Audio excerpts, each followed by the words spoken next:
Hey guys, I'm back for a new video. I have been away for a couple of weeks because, well, I did catch the vid. I was out for a week, a bit sick, and then I had lost my sense of smell for a week, which you can imagine that really did freak me out because I wasn't sure like how am I going to smell new perfumes that are coming into the shop to show customers. Thank the Lord that it did come back. We're all good now. Now the first video back, I have been super excited because my first day back in store here at Oligarch, I had a new arrival by the House of Oud. Some of you guys may be familiar with that house.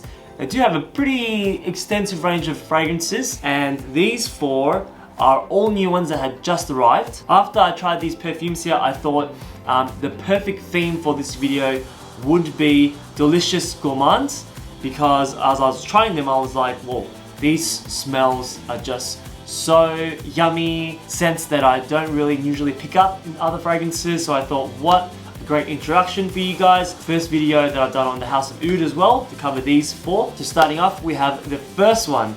Now this one is called Grape Pearls. We have a customer, a French customer named Riyad. Riyad, I'm not sure if you watch my videos, but if you do, shout out to you, my man. Riyad is the one that got our attention onto the Grape Pearls, which is a new release by the House of Oud, which we didn't have. And he had smelled, I think, a sample somewhere in Europe, and he's been begging us to bring this one in, so I got it in just for Riyad, and this one has been selling really well. Grape Pearls, what you can imagine, it is a grape heavy fragrance. So let's give it a bit of a spray. Now the nose behind this fragrance is Andrea Cassotti, and it is a fruity, musky fragrance. Opening notes, you do get really fresh, quite a warm bouquet of florals. Definitely the standout note would have to be the grape. There is, I know, frozen blueberries in here too, so you get that fruity blueberry and grape combination. It isn't your typical citrus fruity. Very, very interesting. It smells like, for me, honestly, it reminds me of the blueberry Hubba Bubba bubblegum.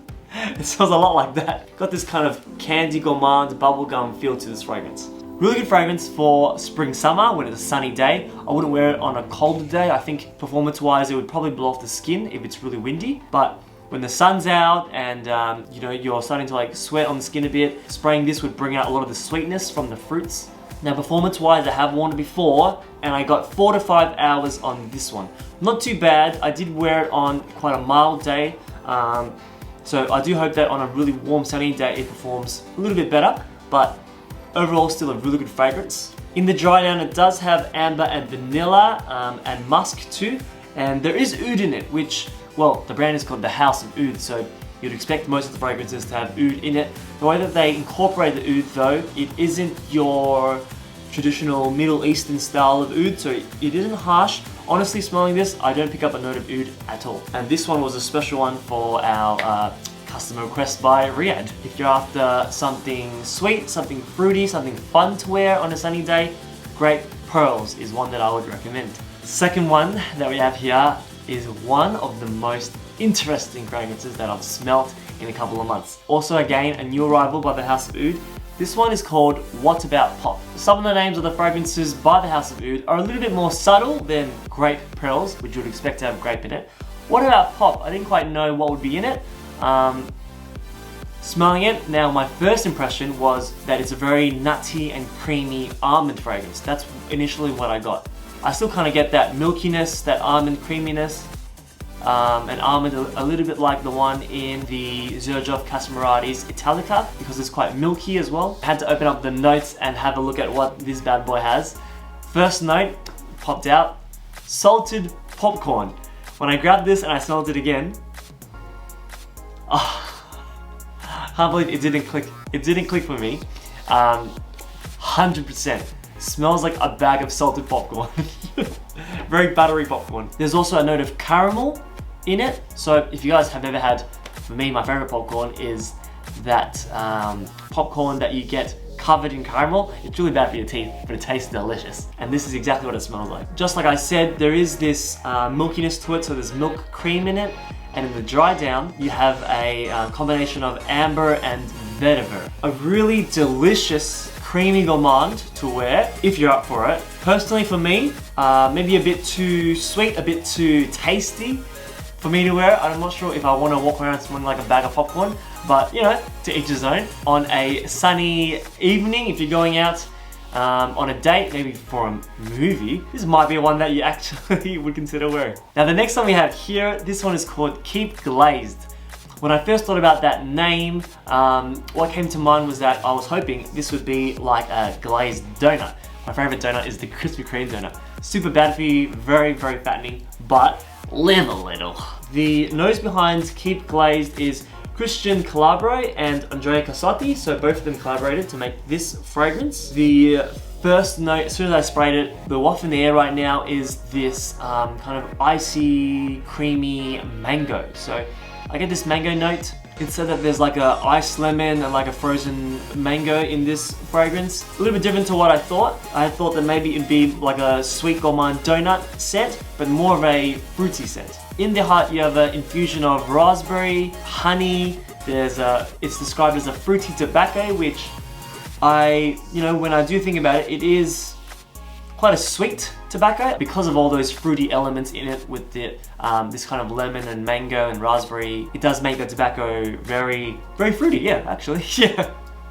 It's a really nice fragrance. In the dry down, this has Iranian oud. I find that it goes a little bit earthy and a bit woody, though for the most part, it holds its sweet fruitiness. So it's a very bright fragrance. I mean, looking at the bottle itself, I would say this color and design of the bottle is exactly how it smells, because you have this kind of raspberry, strawberry swirl pattern on the bottle, but then also on the edges, you've got this kind of more woody tobacco element to the design. So I think the artist who painted this bottle is really capturing the smell and then just putting it out for you to see on the bottle itself.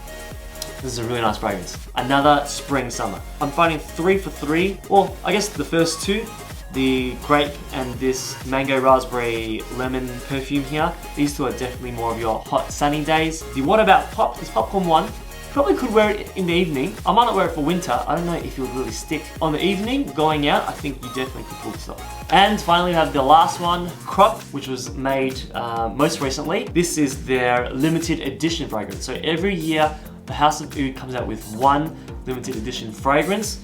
It is priced double of the others, so the others are about 300 price range. This one is priced at 650 Australian dollars, so probably about 500, 550 US dollars. And then this fragrance, it is a beast mode fragrance. Now the nose behind this fragrance again is Andrea Cassotti. Oh, already the smell in the air I get is this chocolatey, very kind of sweet, milky, creamy. It reminds me of, if you guys remember drinking a Milo as a kid, it does have that kind of milky chocolateness to it. This is a really unique fragrance, very unique.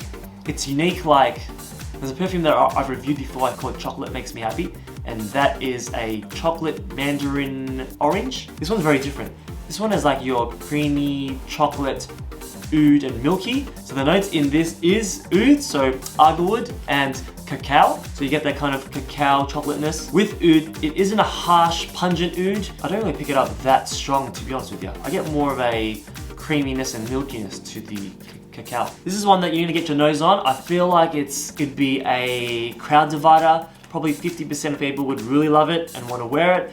The other 50% I think would not be able to handle this. And this is one, honestly, I wouldn't wear this on a sunny hot day. I'll probably go towards a bit more autumn winter. But again, it's one that you have to try for yourself, because we all know fragrances all differ on each other's skin. A little interesting fact about the new releases of the House of Oud. So all of these came out only a few months ago, so they're all brand new releases. And this line of fragrances actually all have 8% higher concentration of essential oils. So I have found that a lot of them perform better than some of their older models that they've made years ago. They are more now focusing on the content of the perfume itself, because this is the house that, you know, when customers come in and they see it on the displayed on the shelf, it really catches their eye because of how it's displayed. You know, it's a cool egg-shaped perfume bottle, which you don't see very often. It's upside down as well. And they all have this really intricate, colorful, bright, beautiful painting and patterns on the bottle. So you can imagine most people jump towards this brand first because of the packaging itself. And I really like that the house now is putting a lot more emphasis and focus into the concentration of the fragrance, the perfume oils itself. So they're making it a bit stronger now.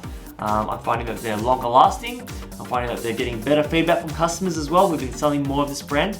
So these are some that you do need to get your nose on, especially if you're in Melbourne, pop down to the Oligarch store. Now the next few videos, I am planning to have special guests. I've invited a couple of friends to come on, a couple of customers as well. So it's gonna be really interesting to get their take on things. I will get them on to rate some fragrances, and my customers will review some fragrances that they have purchased. So stay tuned for that. Those videos are coming really soon. If you've enjoyed this video, click like down below, guys. Subscribe to the channel because I want to be pushing out a video every week for you guys. I'll be covering new arrivals, doing reviews and ratings. Bye.